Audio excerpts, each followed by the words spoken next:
Welcome to the podcast. A bit of a well-known piping figure here in the UK, I have to say. Welcome to Ciaren Ross. How are you, Ciaren? Are you well? I'm doing well. Thank you, Rob. How you doing? Good. Oh, the best. Thanks, mate. Yeah. Now, we have you on this week's podcast for a very good reason. And those of you who are sharp enough will know exactly why we have you here. But first of all, I kind of want to let you introduce yourself to folks who may not know who is Ciaren Ross. So do you want to tell us about your piping pedigree? How did you get started? Yeah, so let's talk a bit about Ciaren Ross. Yeah. So I came around in the piping scene when I was around about 5 years old. Piping's like always been around in the family blood. My dad being pipe major Gordon Ross, who's teaches at Queen Victoria School. So he taught me the pipes, and it's just been a massive journey from there, to be honest with you. I joined Queen Victoria School, the school he works, when I was in P7. So that would have been about 10 or 11, I think, 10, maybe. 11-ish, yeah. 10, 11. Mm-hmm. And then I went back to the public school in Dunblane. But just from that kind of QV moment, it was just piping all the way. I think when I went into S2 of high school, that's when I first initially joined the Nash Youth Pipe Band. So that's when the whole band scene kicked off for me as well. So it was, it was a very nice journey throughout when I started at 5, going through to where I am just now, and it's fitted in nicely as well. So the youth band started when I was, as I said, when I was about 13, and then after that, I joined Bog Hall, the juvenile system there, which was like absolutely fantastic. It was amazing. Yeah. So I joined the juvenile system there, and had my first season with juvenile band in 2014. Wow, I believe. there you go. Really? Wow. 2014. I'm starting to feel old now, Ciaren. So I'm starting to get old now. I'm starting getting there. And then the season after that, which was in 2015, I had my first grade 1 season. That was under Ross Walker, and that was like that was a magic year. That was really, really good. Just the kind of stuff you learn, and the stuff that you actually don't know as a young child, as a young teenager, thinking you do know your stuff, you just don't. And I think I think naturally when you go into your first grade 1 band or whatnot as a teen and whatnot, you're naturally going to be like, oh, I've got it, and then 2 weeks later I'm like, I don't have this, and it's like, he doesn't have it. But yeah, I had 2 great seasons in Bog Hall, one under Ross Walker, and then the one under Ross Harvey's first season. It was amazing. And then I got directed to Shots, which is kind of where I've been ever since. So that was 2016 season. I joined under Ryan, and that was just because of like uni stuff and family and friends and stuff like that. And it worked out absolutely amazing. So I've been in Shots ever since. I'm now under Emmett, who is okay. Is this still recording?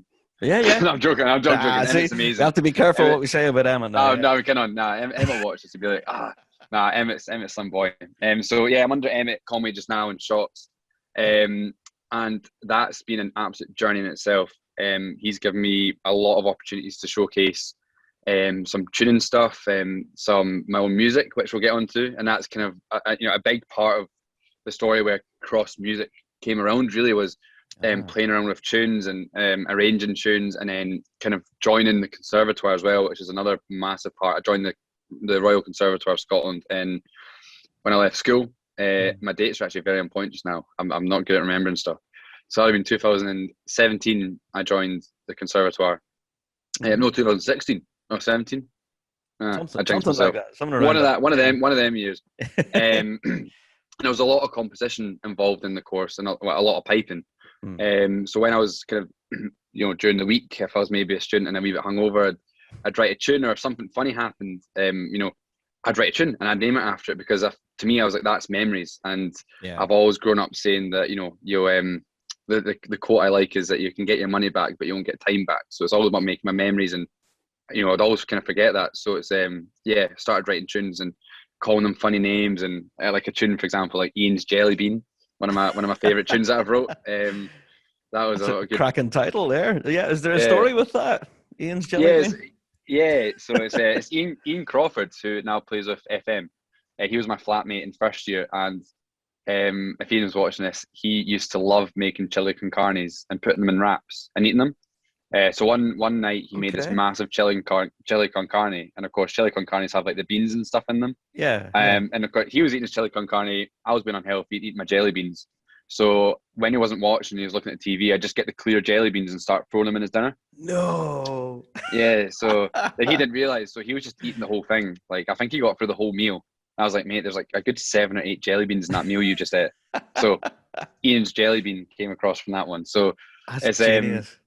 yeah. So I guess that's where the kind of foundations of a lot of my tunes came from going through university. And it says in the back of the book as well, like my 4 years at the conservatoire, I have a massive journey to play in my tune compositions and actually maturing as a composer as well, Yeah. and finding different styles, which again is a very big talking point in pipe and composition, is how you work around your styles and how do you make a unique platform, and how do you overdo that style, or do you stick within Mhm. boundaries, do you have open mindedness. So there was a lot of maturity grown through the RCS that I got from that. So So are you uh, still part of that? The whole thing with the conservatoire. Are you still part of that system, or have you graduated now? yeah, so I graduated last year. Hmm. I got myself a first honours, which I'm amazing. I'm really happy about, Yeah, well which is done. class. So I got a one Yeah. one, and yeah, so I graduated from conservative last year, as I said, and my fourth year was very very heavily influenced with teaching and piping teaching and music education as a whole as well. Hmm. I wasn't really sure, and I wanted to go down the piping instruction path or the music education. So Right. teaching all about theory and other musical instruments and the higher and advanced higher stuff, and or Mm. primary teaching music.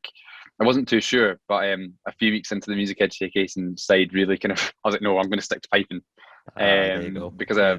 so yeah, so the music education side is it's I give credit where it's due. It's very difficult, so I Mm. stuck to my piping knowledge, and yeah, so I went through an internship in my fourth year of uni through the Preston Lodge Oh internship. So it's yeah. a Preston Lodge pipe bands. It's run by Lee Moore and Simon Hmm. Grant. They're the kind of the main teachers of the internship, and that's run through SSPDT, which is the Scottish Schools Pipe Bands Trust, Yes. and they help out a lot of schools. Make sure they have like chanters and teaching and all that kind of stuff. So Hmm. the RCS done a collaboration with the SSPDT, which meant that I was able to go and luckily do an internship there. So I taught on a Monday and a Friday through Preston Lodge and through the kind of like local primary schools there, which was Hmm. amazing. And it was a massive amount of credits as well. So that was heavily impacted on my 1-1, which was great too. There And you go. so yeah, now it was last April. I was kind of sitting in my girlfriend's garden. This was actually through the lockdown as well, and kind of got a message from Lee. He was like, "Oh mate, there's a job going in East Lothian, because the how it works here. Well, it'll be the same in Ireland, pretty sure as well. But in Hmm. your kind of constituencies and your councils, you'll have like an instrumental music service within the Hmm. council. Yeah. So and then you have, like, on the other path, you have your private tuition as well, like so Dollar, George Watson's, and all that kind of stuff. Yeah. Yeah. But this one came up where it was East Lothian were trying to get a new instructor, and a guy called Davey Barnes. Yeah. He I was know a pipe David. Yeah. instructor. Hmm. Yeah, so he was a pipe instructor before me. So yeah, I applied for that job, and yeah, it's worked out really great. So I got that job and I started in August. There you So go. it's been really, really extremely busy, like extremely busy. I was Just going to trying to. ask you, how are things? They're bound to be all sorts of busy at the moment. Yeah. How are you finding it? Yeah, it's very good. My mindset was that through uni, I only ever kind of taught face to face and whatnot. So Yeah. when I started in August, my mindset was very, nah, I want to be face to face. So we got electric chanters within the council, and we started teaching with electric chanters. Oh, Well, great. I started teaching. I Yeah. say we, I'm the only person, but I started teaching with electric chanters, which has worked out great. I'm in 7 schools, but you can only see one school a day. Hmm. So yeah, there was a mix between online and face to face, and There you then go. that was good. But then obviously after the Christmas, we went all into lockdown again, so that was just completely all online. So it has been very mixed, Yeah. and something that actually you'll be very aware of as well is the whole motivation and like the motivation side Oh, of piping, and for how do you get sure. school kids to be motivated. And so it has been, it's very, very challenging. It's been a very challenging year, but it's worked. It's worked. So There you just trying go. to keep positive. That you're a busy man, and now on top of it all, you're releasing a new music collection. But so we'll talk about that in a wee second. But first of all, oh, there you go. For those watching the video, he just flashed it up on camera. I want to ask you, well, a couple of things really about your time. Are you still playing with Whiskey Kiss at the moment? Yeah, yeah, You are. yeah. Whiskey Kiss, yeah. So Whiskey Kiss is an absolutely amazing Ceilidh band. Yeah. Again, that has just been a massive, massive part of my life. And that was actually one of those kind of random gigs that come in. I was at home. This was 3 years ago now. It was January, and I got a phone call from my mates being like, who was one of the kind of side pipers in Whiskey Kiss, and he was like, "Look, I can't do this gig, blah blah blah." And I was like, "Do you fancy it?" And I was like, "Well, where is it? When is it? Blah blah." And he was like, "Well, it's in 2 weeks, and it's in Beijing." And I was like, "Oh, Beijing. Beijing." Yes, yeah, Wow. well, as I said before, you don't get your time back, so I was just like, Oh, yeah, absolutely. So yeah, that was my first gig. I can't be like, wow. oh, it was in a wee lodge in Edinburgh or something. Yeah. It was in Beijing. So That's yeah, incredible. How so did you find that? Traveling all the oh, way out there, was it good? it was amazing. Like it was so I love traveling. Like if I could travel every single week of the year, I would. Like it's amazing seeing other cultures and how they do their day to day basis, and Yeah. how they accept us as well. As a Scottish piper and whatnot going over there, they absolutely love it. So it There was you go. good to be part of their culture and enjoy it like that. So yeah, Beijing was the first one, and ever since then I've been to quite a lot of European countries, but the main ones I've been out with have been New York and went back to Shanghai. New York was for that tartan week. The Tartan Week, yeah. I was So going to ask that because it was photographs of you guys all over the place following your Tartan Week gig. How did you find Tartan Week in New York? mental, like it's just mental. It's Yeah, like you meet so many people. They're so nice, and yeah, it's just extremely mental. Like everywhere you go, there's Celts. There's people like just love bagpipes, and which is great. Don't get me that's wrong, it's fantastic. absolutely amazing. Yeah. No, Tartan Week was mental. We had the Cayley, which was like it hosted about 250 people. Which, if Mhm. you think about a Cayley, if you get everyone doing a Dash and White Sergeant, it's a bit mental.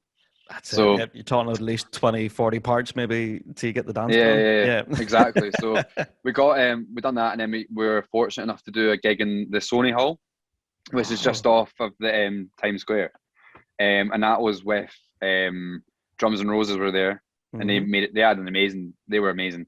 And then Elephant Sessions, I don't know if you've heard of Yes. those guys. Have indeed.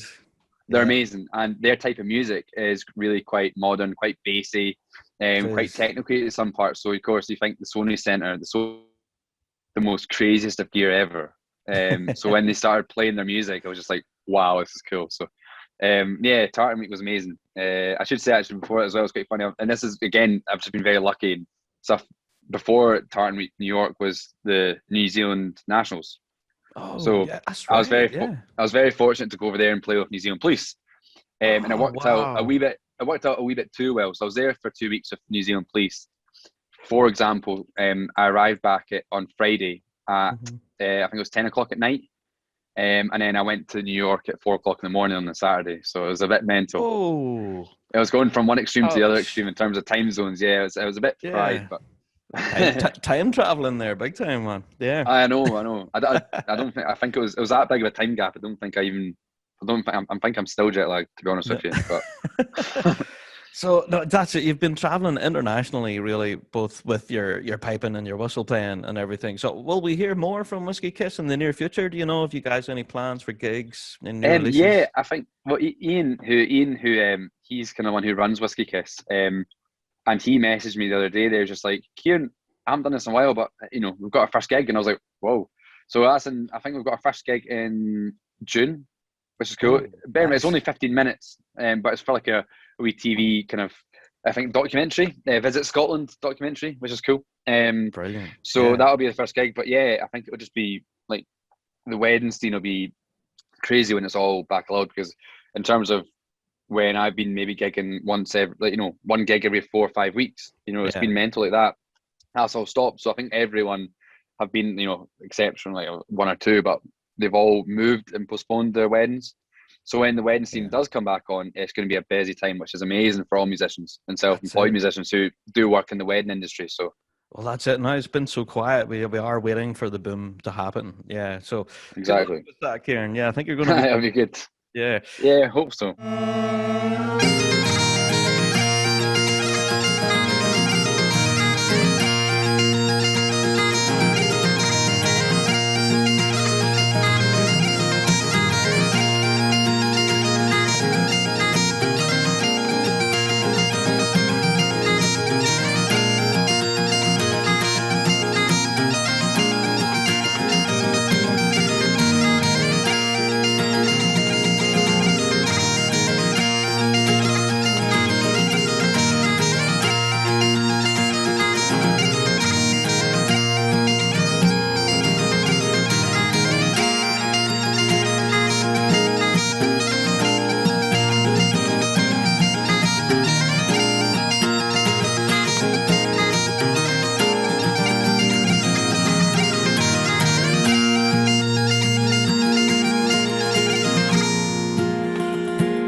let's get to it. Let's talk about the Ross collection. Can you tell us then about this book? What inspired you to write your own book? So it was actually last lockdown, last March, when I had quite a lot of time just to kind of think about my own stuff and whatnot. And with Cross Music, it's all music from the past like 5 years. As I said, like growing through university, growing up into more of a mature piper, understanding, you know, a lot more stuff about music. And I just kind of thought to myself, I was just like, I'd love to have this in a book. I think more for me, it was more of like a, how do I put it? Like more of like a, oh, I have my own book kind of thing. Yeah. You know, and of course, like me as a person as well, I love people playing different music and listen to my tunes. Like if I was to walk onto the park and, you know, hear one of my hornpipes as an opener and I didn't know that was happening, I'd be like, that's cool. That's a cool feeling. And I think it was more of like that. It was more of that. And I thought to myself, in uni, I've written so many tunes. I was like, why not? You know, like, why not kind of go into that kind of composition field of a book? So yeah, the large majority was just from why not? And that's a lot of the stuff I do is why not? It's a great reason for sure. Yeah. So can you give us a little bit of a tease? I'm not going to spoil the content of the book, but can you tell folks what to expect from the new release? You know, will they get many tunes? Yeah, so that's actually a really good question. They'll get in the book. There's I think there's like about it's a 44-page book. I need to actually see how much music in it, but it's let's have a look. There's like 30 odd tunes in it. Let's put it that way. That's not bad. And because in my mind, I'm like, you know, I don't want to crowd it with music. You know, I want it to be, I want to kind of, you know, potentially in the future do more. So it's like, you know, less is more sometimes in that case. And so the music within the book, and this is what we were kind of like saying earlier was like a lot of composers have a unique selling point, I guess is what you want to call it, where they have their own stylistic kind of ways of writing music. And for me, that's grown through uni, to the point that I'd like to think that sometimes when I'm writing music, I have my own Ciaren Ross twist on it. So a lot of the music in the book will have that, but then in my kind of composer mindset, you need to be very open-minded about how you're writing music as well. Yeah. And a great person, a great friend of mine, Scott Wallace, who's been on about his book, Indigenous Music. We talked quite a lot about like our music and how we write it and stuff. And the one thing I love about Scott's music is if you were to hear a tune, you could be like, I've not heard this tune, but Scott, have you wrote that? And you'd be like, yeah, I did. Because he's got like such a unique way of writing music. You can tell it's one of Scott's just by hearing it. Yeah. Exactly. So it's very unique. So yeah, in terms of the music content in my book, I've kind of tried to, you know, my mindset and how my unique selling point comes across. But definitely what I've tried to do as well is have an open-mindedness field where, you know, some people might not enjoy that, which is absolutely fair enough. That is totally fine with me. I'm not going to go and cry at night being like, you know, because I've chosen that decision to have a unique selling point of music. But there's quite a lot of music in there which I do like to feel like it is open-minded, and that classic retreat march, you know, like, or a classic 6/8 march, or a classic hornpipe, or little things like that I think it's quite nice to be open-minded about. And one thing I do like about piping music as well is arranging. So there is a lot of tunes in there which they're my own tunes, but I'd love to hear them in different time signatures, see what they're like. Do you know what I mean? Because I don't have time really. That'd be cool, because I don't have time to sit with my own music and try it out. Do you know what I mean? I'm just writing music. So it'd be nice to do it, because I'd done that with one of Scott's tunes and he was like, that's cool, you know. And it's like, you know, it's just nice. So it'd be cool to actually hear people's like actual their own interpretation. Interpretation, which is nice. So can I ask then as well about, you know, your approach to writing and everything? This is something I haven't asked any composers yet, really. But you talked about like bands and other musicians playing your tunes. Whenever you're actually writing a tune, do you focus on, right, this could be a great opener for a band, or this could be a great finishing tune for a band, or a great slow air? Do you have bands in mind or soloists in mind, or is it just for your own enjoyment when you're composing? I'm going to go for a ratio of 80-20, 80% being like, you think of, I want to have a 3-parted hornpipe, which is like well in your face. It's really cool. It's going to be harmonies, all the lot. And you sit there, and when you have that mindset, I find it easier to have a tune rather than going like, right, okay, what's going to happen? What's going to come out? I don't feel like if you force a tune, then sometimes it works for people, but for me, it doesn't. Trying to force a tune. And for me, you kind of have to have a theme. You have to have you have to have a like an A to B. You have to know where B is going to be, at the start. Yeah, yeah. So, so definitely in terms of like if I'm thinking about shots and whatnot, when I started writing music in uni, actually, there was a great finisher in shots when Ryan took the band in 2015, and it was in that kind of key of D major, kind of happy major. Yeah. Happy kind of feeling, and I was like, I want to make one like that. So there is like, I do look up to people, and I'm like, I'm not going to copy your tune, but I really like the way you write tunes, so I'm going to have a go at it and see if I can kind of come up with one of my own compositions, but in that same kind of feeling of this could be a medley and or like we're marching up to the line. So there is a tune up in the book. It's the first one actually. It's called To the Line or Up to the Line, and in my mind, I've written that for going from the final tuning to the line. That's why I've written it. Do you know what I mean? Oh, brilliant! Yeah. So yeah, there's of course, and then you have your like I'm such like a 2/4 nerd. Like I love 2/4 marches.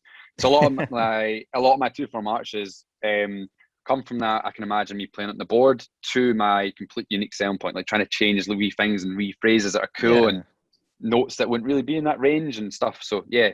I love that. I love that way of thinking, though. That the piece of music is never really finished. Whenever it's on the page, it can still have new life. Exactly. So, very exciting stuff. Ciaren, can I ask you then about your time as pipe major of the National Youth Pipe Band of Scotland? Ever since you got your appointment, we've been like singing your praises, going, "Wow, this is dead exciting! Ciaren's PM now." So yeah, we're on a bit of a flap whenever the news broke. Yeah. So how have you found your appointment then as pipe major? How have you found your time? It's been a really, really interesting one. I'm going to be completely honest with you. And Stephen, who's the new director of the Pipe Centre, if he listens to this, he's going to completely agree with me. It's been really difficult because it's been online, youth band, and because my teaching's been online, it's been quite hard to go from a full week of online teaching to sit at my computer. For me, it's been tough actually, just because more of a well-being point of view. I don't want to be sitting on a computer for 24 hours a day every day of the week. So it's been tough on that front. There has been practices online and there's been new music and whatnot, and it's really, really cool. But I think there'll be more to that answer when there'll be face-to-face practices, concert stuffs and whatnot. But apart from like being appointed as pipe major for youth band, which has been amazing because I've been in for a long time now. I've worked myself up through the development band and now into the senior band. Yeah, I'm looking forward to the future of it, which would be cool. But for just now, it's been very, very dormant, just because there's unfortunately there's not a lot we can do. But in terms of progression of the others in the band, it's been really, really cool. It's really good to see like loads of people come up through the ranks. That's it. Yeah. So now there is some positive news there, I think, but yeah, there's some negative too, thanks to this stupid pandemic nonsense. But I know. Hopefully we'll get back on the grass again and see you guys. Oh, 100% again. That'll be cool. That's what I'm looking forward to. Just that kind of buzz of like the adrenaline's going and the hornpipes are like double the speed of what we are actually practicing that. It's just like that kind of feeling that you're missing, you man. Yeah, you get the adrenaline going. That was rapid. Yeah, it's like record time for an MSR. Like it's like so. Fly it in there in 3 minutes. Yep, exactly. We are missing it. Definitely missing it. But I'm just missing the whole band scene, to be honest. Like, oh, that's it. We all are, mate. Yeah, for sure. And as you say, you could sit all day in front of a computer, but it's not the same. Do you know what I mean? No, it's definitely not. And I think I like putting positive twists on things, but sometimes just there's not, and it's okay to accept that. But it's computers online. It's a weird one, but the bands will be cool when it's back. When they're back in the shots, that'll be nice. Oh, for sure. So, Ciaren, I could chat to you now for the rest of the evening. Now we're recording this. I've got a ton more questions to ask you about, cross bagpipes, your production of your sheepskin bags and everything else that you have on your website. Shameless plug for you. But there's so much to check out on your website. So, yeah. Do you want to mention the website where folks can go and have a look at it? Yeah, so my website is www.crossbagpipes.com. So pretty simple. You can't forget that one. Big massive cross, Ciaren Ross, bagpipes.com. And on the website, it's got a lot of my kind of videos and recordings of what I've been doing. That's another thing from uni that I love doing is recording, like getting the proper mics out and like doing the EQing and making sure making it sound cool. And again, that's what I've been doing a lot of. My good pal Rory Matheson, who's a keyboard player, piano player in the RCS, and he is just ridiculously talented.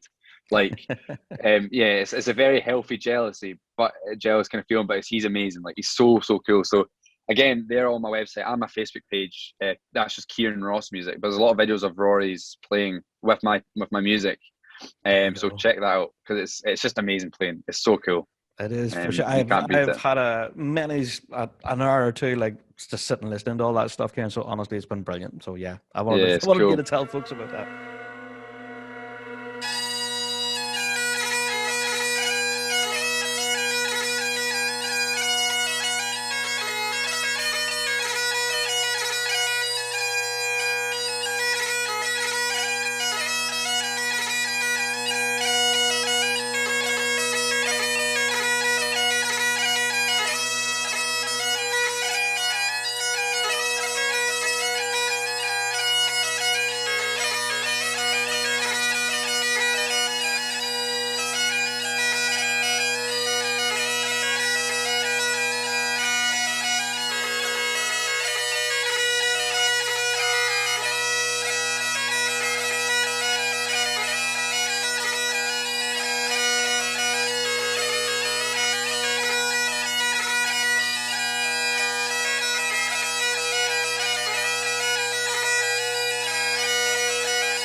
Yeah. Okay, we do have some Big Rab Show staples that we ask every single guest, and you're not going to get away with it either. So, excellent. Here we go. Ciaren, what is your favorite cheese? Favorite cheese? Yes. Oh, it has to be. What's that name? What's the name of that cheese? My girlfriend's gonna kill me because she loves it too. I always forget. It's the cheese that you can put in the oven and it melts, and you can get bread and dip it in. Oh, what's that one? Oh, it's a weird one. You've got me now. I'm gonna be rude and have a look because what's that cheese called? If I can't find it. Have you got it in your fridge? I don't because I've ate it all. Oh, it's all gone. Right, I'll go for my second favorite. I like having lists of stuff. Halloumi is one of my favorite cheases. That's quite popular, actually. Yeah. Halloumi cheese. You get fried halloumi, and then you get halloumi with the chili jam and Nando's. Shameless plug for Nando's, but there you go. It's my favorite. There you go. Yeah, that's not bad. That stuff now. Okay, away from cheese and all the rest. Another question that we ask most folks that come on is, have you got a most embarrassing moment in piping to date? Now, realize you're still a young fella. You have a whole career ahead of you of piping. But is there any one moment to date that you can think has been particularly embarrassing for you? There's that, yeah. There's been a few moments in my life because I'm a bit like all my mates who all know me. I'm a bit like just like what's the word? Dipsy when it all comes to this stuff. My best one today, maybe not embarrassing. It's quite funny, but you could probably say it's embarrassing. Is I forgot my pipes for a youth band concert. That's good. Oh, that's a cracker. Maybe not embarrassing. Embarrassing at the time because I was just like, Lindsay, I forgot my pipes. Yeah. We got all on the bus. And to be fair, I'm gonna blame Craig Baxter for this one. Because he can't turn around. He can't turn around and be defensive. But I said I'd go buy him a sausage roll from Greg's.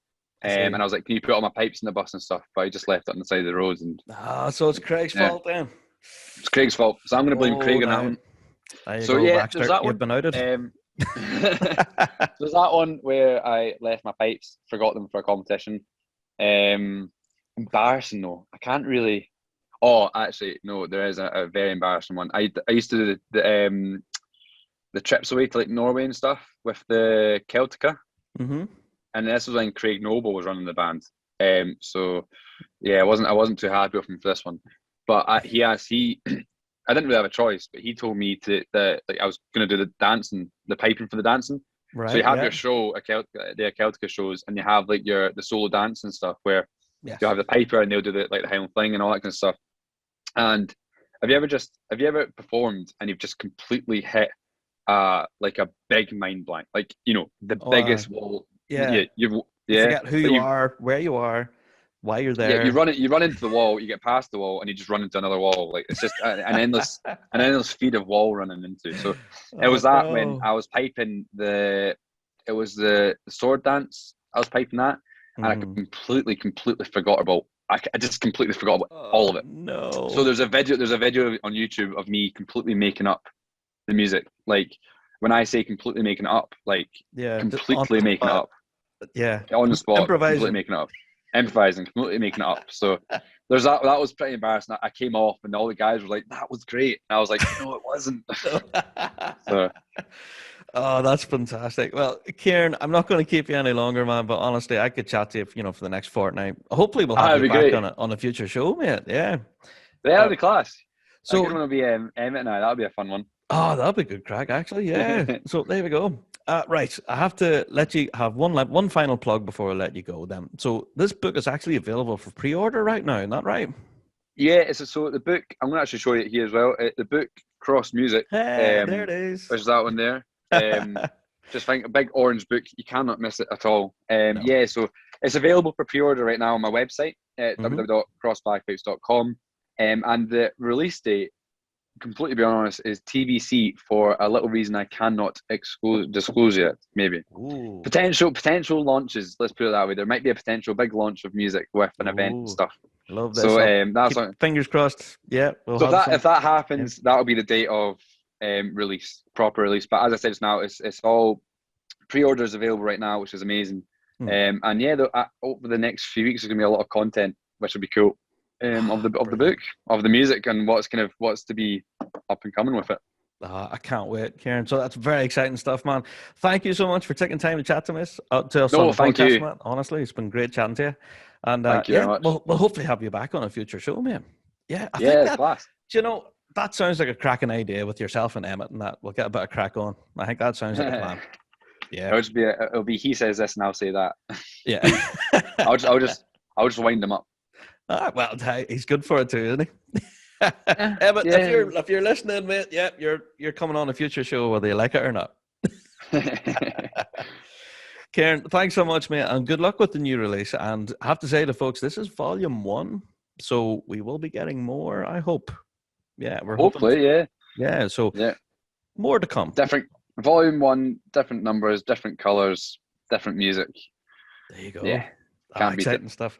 Kieran, thanks a million, man. I'll chat to you again. No, thank you. Thank you. Catch you later. All the best.